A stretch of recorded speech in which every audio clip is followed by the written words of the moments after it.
പാരമ്പര്യ തനിമയുള്ള ഡിസൈനർ ആഭരണങ്ങളുടെ ഏറ്റവും വലിയ കളക്ഷനുമായി മലബാർ ഗോൾഡ് ആൻഡ് ഡയമണ്ട്സ് നിങ്ങൾക്കായി ഒരുക്കുന്ന ഹെറിറ്റേജ് ജ്വല്ലറി ഷോ. പഴമയുടെ സൗന്ദര്യത്തോടൊപ്പം പുതുമയുടെ ഡിസൈൻ സങ്കല്പങ്ങൾ ഒത്തുചേരുന്ന അത്യപൂർവ ആഭരണങ്ങൾ. ഒപ്പം മനസ്സിനിണങ്ങിയ സ്വർണം മിതമായ വിലയിൽ നിങ്ങൾക്ക് സ്വന്തമാക്കാം. വരൂ, മെയ് 16 മുതൽ 22 വരെ മലബാർ ഗോൾഡ് ആൻഡ് ഡയമണ്ട്സിന്റെ പെരിന്തൽമണ്ണ ഷോറൂമിൽ നടക്കുന്ന ഈ ഹെറിറ്റേജ് ജ്വല്ലറി ഷോയിലേക്ക് നിങ്ങൾക്കേവർക്കും സ്വാഗതം.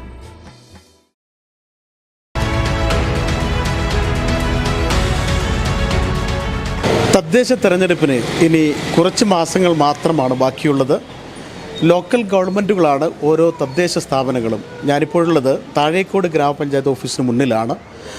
ഇവിടെ LDF ഭരണമാണ്. കാലങ്ങളായി മുസ്ലിം ലീഗിൻ്റെ വ്യക്തമായ മേധാവിത്വമുള്ള ഒരു സ്ഥലമായിരുന്നു. ഇപ്പോൾ LDFും UDFും മാറി മാറി ഭരിക്കുന്നൊരവസ്ഥയാണ്. വികസന പ്രവർത്തനങ്ങളിൽ പ്രത്യേകിച്ച് രാഷ്ട്രീയമൊന്നും കാണാറില്ല എന്ന് പ്രസിഡന്റ് നേരത്തെ നമ്മോട് പറഞ്ഞിരുന്നു. തുടർന്ന് ഒരുപക്ഷെ ഭരണം LDFന് ലഭിച്ചാൽ അവർ ഈ പഞ്ചായത്തിൻ്റെ വികസന പ്രവർത്തനങ്ങൾ എങ്ങനെ മുന്നോട്ട് കൊണ്ടുപോകുമെന്ന് ഭരണപക്ഷത്തോട് തന്നെ നമുക്ക് ചോദിച്ചറിയാം.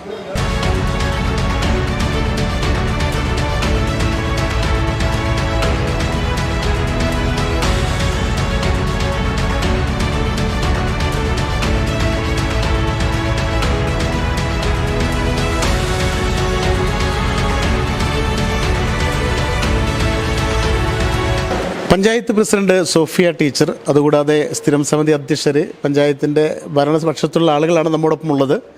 താഴേക്കോട് ഗ്രാമപഞ്ചായത്ത് LDFും UDFും മാറി മാറി ഭരിക്കാറുണ്ട്. ഇപ്പോൾ LDFിൻ്റെ ഭരണത്തിലാണ്. തദ്ദേശ തെരഞ്ഞെടുപ്പൊക്കെ ഡിസംബറിൽ വരുന്നു. അപ്പോൾ നിങ്ങൾ ഒരുപാട് വികസന പ്രവർത്തനങ്ങളുമൊക്കെ ആയിട്ട് മുന്നോട്ട് പോയിട്ടുണ്ട്. ഇനി ഭരണം അടുത്ത തദ്ദേശ തെരഞ്ഞെടുപ്പിൽ തുടർ ഭരണം നിങ്ങൾക്ക് ലഭിച്ചാൽ വികസന പ്രവർത്തനങ്ങളെ എങ്ങനെ മുന്നോട്ട് കൊണ്ടുപോകുമെന്നറിയാൻ ജനങ്ങൾക്ക് ആഗ്രഹമുണ്ട്. അതൊന്ന് വിശദീകരിക്കാം.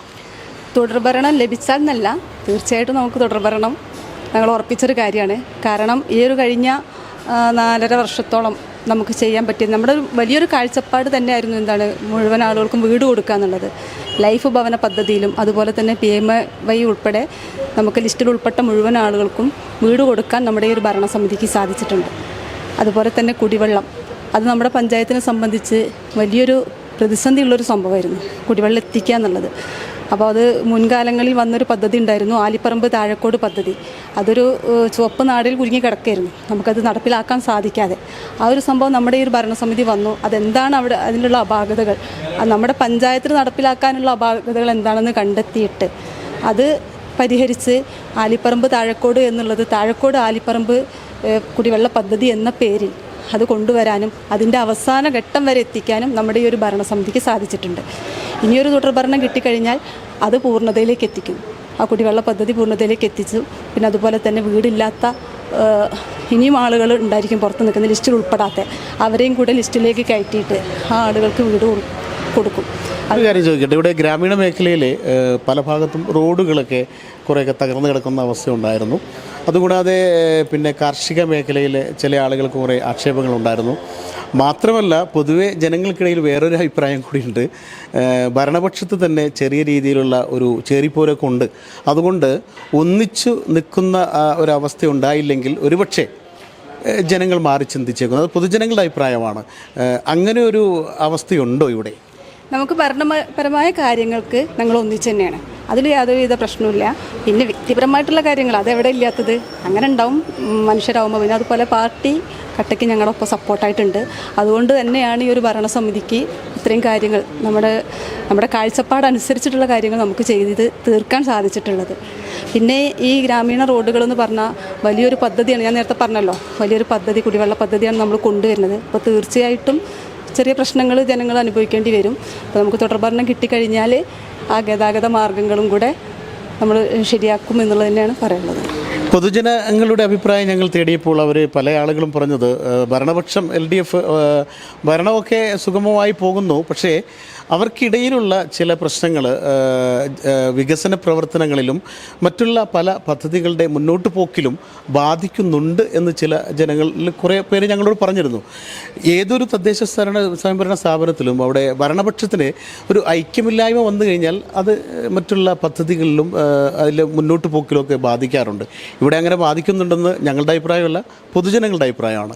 മെമ്പറാണല്ലേ, താങ്കൾക്ക് ഇതിനെക്കുറിച്ചൊന്ന് പറയാൻ പറ്റുമോ? അതായത് ഐക്യത്തോടെ നിൽക്കുമ്പോഴാണ് എല്ലാം പൂർണ്ണതയിലെത്തുക, പക്ഷേ ഐക്യമില്ലായ്മയുണ്ടെന്ന് ജനങ്ങളാണ് പറയുന്നത്. അതേക്കുറിച്ചൊന്ന് പറയാം. അത് അങ്ങനെ പറയുന്നുണ്ടെങ്കിൽ അത് 100% തെറ്റാണ്.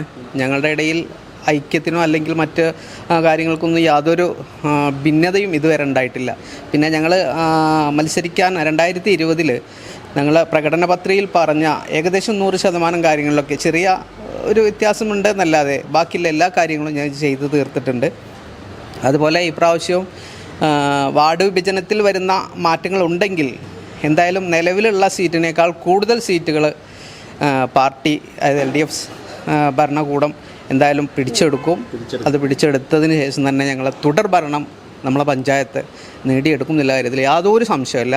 അത് ജനങ്ങൾക്കും ഈ പഞ്ചായത്തിനും ഈ ഭരിക്കുന്ന ഞങ്ങളുടെ ഈ ഭരണസമിതിക്കും 100% ഉറപ്പാണ്. ഒരു സംശയം. സ്റ്റാൻഡിംഗ് കമ്മിറ്റി സ്ഥിരം സമിതി അധ്യക്ഷയാണ്. ഏത് സ്റ്റാൻഡിംഗ് കമ്മിറ്റിയാണ്? ആരോഗ്യ വിദ്യാഭ്യാസം. എന്താ പേര്? ഷിജില. അതായത് നിങ്ങളുടെ ഭരണമൊക്കെ വിദ്യാഭ്യാസ മേഖലയും ആരോഗ്യ മേഖലയിലേക്ക് അത്യാവശ്യം നല്ല രീതിയിലൊക്കെ പദ്ധതികളൊക്കെ കൊണ്ടുവരുന്നുണ്ട്. തുടർ ഭരണം എന്ന ഒരു അവസ്ഥയിലേക്ക് വന്നാൽ നിങ്ങൾക്ക് കൂടുതൽ വികസന പ്രവർത്തനങ്ങൾക്ക് മുന്നിട്ടിറങ്ങാൻ സാധിക്കും. അതങ്ങനെ ഒരു പ്രതീക്ഷയുണ്ടോ നിങ്ങൾ? തീർച്ചയായിട്ടും ഉണ്ട്. ഇനിയും തദ്ദേശ തെരഞ്ഞെടുപ്പിൽ വിജയിച്ച് LDF ഭരണത്തിൽ വരുമെന്നാണോ? വരും. ഒരു സംശയമില്ല. ഇല്ല, ഒരു സംശയമില്ല. താങ്കൾ ഭരണം തിരിച്ച് വീണ്ടും തുടർ ഭരണം കിട്ടുമെന്ന് പ്രതീക്ഷയുണ്ടോ? തുടർഭരണം കിട്ടുമെന്നുള്ള പ്രതീക്ഷയുണ്ട്. ഇവിടെ എന്താ പേര്? ശ്രീദേവി. ഏതിൻ്റെയാ? ക്ഷേമകാര്യ സ്റ്റാൻഡിംഗ് കമ്മിറ്റി ചെയർപേഴ്സൺ ഉണ്ട് നമ്മോടൊപ്പം. ഈ പഞ്ചായത്തിലെ വികസന പ്രവർത്തനങ്ങളിലൊക്കെ കൃത്യമായിട്ടൊക്കെ പോകുന്നുണ്ട്. പക്ഷേ ജനങ്ങളുടെ അഭിപ്രായമാണ് ഐക്യത്തോടെ നിന്നാലാണ് കുറച്ചുകൂടി കൂടുതൽ വികസന പ്രവർത്തനങ്ങൾ മുന്നോട്ട് കൊണ്ടുപോകാൻ കഴിയുക. ഈ ഭരണപക്ഷത്ത് തന്നെ ചില അസ്വാരസ്യങ്ങളുണ്ടെന്നൊക്കെ ജനങ്ങൾ പറയുന്നത്. ക്ഷേമകാര്യമാണല്ലോ, അപ്പോൾ താങ്കൾക്ക് എന്താ പറയാം? പറയണവരെന്തോ പറഞ്ഞോട്ടെ. പാർട്ടി, നമ്മുടെ LDF മെമ്പർമാർ നമ്മുടെ പാർട്ടിക്ക് വേണ്ടിയിട്ട് ഒറ്റക്കെട്ടായിട്ട് തന്നെ നിൽക്കുമെന്നാണ് എനിക്ക് പറയാനുള്ളത്. എന്തോ സോഫിയ ടീച്ചർ പ്രസിഡന്റിന് പറയാറുണ്ട്. അതായത് ഐക്യമില്ലായ്മ എന്ന് പറയുന്നത് ജനങ്ങൾ പറയുന്നതാണ്. കാരണം ജനങ്ങൾ പറയുന്നത് അവർ വെറുതെ പറയുന്നതല്ല. ഈ കരിങ്കല്ലത്താണെങ്കിലും താഴേക്കൂടുള്ള ആളുകളൊക്കെ അത് മനസ്സിലാക്കിയിട്ട് പറയുന്നതായിരിക്കുമല്ലോ. അതിനെക്കുറിച്ച് എന്താ ടീച്ചർക്ക് പറയാനുള്ളത്? അല്ല, ഞാൻ ജനങ്ങൾ പറഞ്ഞു എന്ന് പറഞ്ഞപ്പോൾ അതിലുള്ളൊരു മറുപടിയാണ്. ഈ ഏതൊരു ഭരണമാകുമ്പോഴും അതിൽ പറയുന്ന കാര്യങ്ങൾ എന്താ വെച്ചാൽ നമുക്ക് വികസന പ്രവർത്തനങ്ങൾ നടത്തിയിട്ടില്ല എന്ന് കണ്ടെത്തിയിട്ടാണ് ജനങ്ങൾ പറയാറ്. പക്ഷേ അങ്ങനെ ഒരു കാര്യം നമ്മുടെ ഭരണസമിതിയിൽ ഇല്ലാത്തത് കൊണ്ട് ജനങ്ങൾ കണ്ടെത്തി പറയുന്നൊരു കാര്യമായിരിക്കും. പക്ഷെ ഞങ്ങളെ സംബന്ധിച്ച് പറയാനുള്ളത്, ഞങ്ങളുടെ മുകളിൽ പാർട്ടി എന്നുള്ള ഒരു നേതൃത്വം ഞങ്ങൾക്കുണ്ട്. ഈ ഭരണപരമായ കാര്യങ്ങൾക്ക് ഞങ്ങൾക്ക് ലാസ്റ്റ് തീരുമാനം പാർട്ടിയുടേതായിരിക്കും. ആ തീരുമാനപ്രകാരം ഞങ്ങളനുസരിച്ച് പോവുക എന്നുള്ളത് ഞങ്ങൾ ഇത്രയും കാലമായിട്ട് ഞങ്ങൾ പാലിച്ചു പോന്നിട്ടുണ്ട്. ആ രീതിയിൽ തന്നെയാണ് നമ്മുടെ ഭരണസമിതി പല കാര്യങ്ങളും നടപ്പിലാക്കിയിട്ടുള്ളത്. അതിൽ യോജിപ്പുണ്ട്. പിന്നെ ഞാൻ നേരത്തെ പറഞ്ഞതുപോലെ തന്നെ വ്യക്തിപരമായിട്ടുള്ള കാര്യങ്ങൾ എടുത്തിട്ട് അത് വലിയ ഭിന്നത ഉണ്ടെന്ന് പറഞ്ഞു കഴിഞ്ഞാൽ ഒരിക്കലും ഭരണപരമായ കാര്യങ്ങളിൽ അത് ആ ഒരു കാര്യം വന്ന് ബാധിക്കാതെ ഞങ്ങൾ നോക്കിയിട്ടുണ്ട്. ഏതായാലും താഴേക്കോട് ഗ്രാമപഞ്ചായത്തിലെ പ്രസിഡന്റ് സോഫിയ ടീച്ചർ, അതുപോലെ സ്ഥിരം സമിതി അധ്യക്ഷർ, മെമ്പറൊക്കെ നമ്മോടൊപ്പം ഉണ്ടായിരുന്നു. അവർ പറയുന്നത് LDFന് വീണ്ടും തദ്ദേശ തെരഞ്ഞെടുപ്പിൽ തുടർ ഭരണം ലഭിക്കും. ചില അസ്വാരസ്യങ്ങളൊക്കെ ഉണ്ടാവുക എന്നത് വ്യക്തിപരമാണ്. അത് രാഷ്ട്രീയമായിട്ടൊന്നുമല്ല. ഈ പാർട്ടി തീരുമാനമനുസരിച്ച് തന്നെ എല്ലാവരും ഒന്നിച്ചു പോകുന്നു. അപ്പം നാട്ടുകാരാണ് ഇക്കാര്യങ്ങളിലൊക്കെ അഭിപ്രായം പറഞ്ഞത്. ചില പ്രശ്നങ്ങൾ വ്യക്തിപരം മാത്രമാണ്, അത് ഭരണത്തിലില്ല എന്ന് തന്നെ തറപ്പിച്ച് പറയുന്നുണ്ട് പ്രസിഡന്റും ഭരണപക്ഷത്തുള്ള മറ്റംഗങ്ങൾ. ഏതായാലും തദ്ദേശ തെരഞ്ഞെടുപ്പിന് ഇപ്പോഴേ ഓരോ ഭാഗങ്ങളിലും ആളുകൾ, രാഷ്ട്രീയ പാർട്ടികൾ തയ്യാറെടുപ്പ് തുടങ്ങിക്കഴിഞ്ഞു. നിങ്ങളുടെ തയ്യാറെടുപ്പ് ഇങ്ങനെയൊക്കെ നിങ്ങൾക്ക് ആത്മവിശ്വാസം ഉണ്ടെങ്കിൽ അത് നിങ്ങളുടെ ആത്മവിശ്വാസം പോലെ ആവട്ടെ എന്ന് നമ്മളും പറയുന്നു. പക്ഷേ അസ്വാരസ്യങ്ങൾ ഉണ്ട് എന്നുള്ളത് പരിഹരിക്കാൻ പാർട്ടി ഇടപെടലുണ്ടാവാൻ സാധ്യതയുണ്ട് എന്നും നമ്മൾ മനസ്സിലാക്കുന്നുണ്ട്. എന്തായാലും ഐക്യത്തോടെ മുന്നോട്ട് പോകുന്ന ഈ ഭരണസമിതിക്ക് എല്ലാ ആശംസകളും നേരുന്നു. ക്യാമറാമാൻ ബിനുവിനൊപ്പം ജബ്ബാർ വേണാട്ട്, നീള 24 ലൈവ്.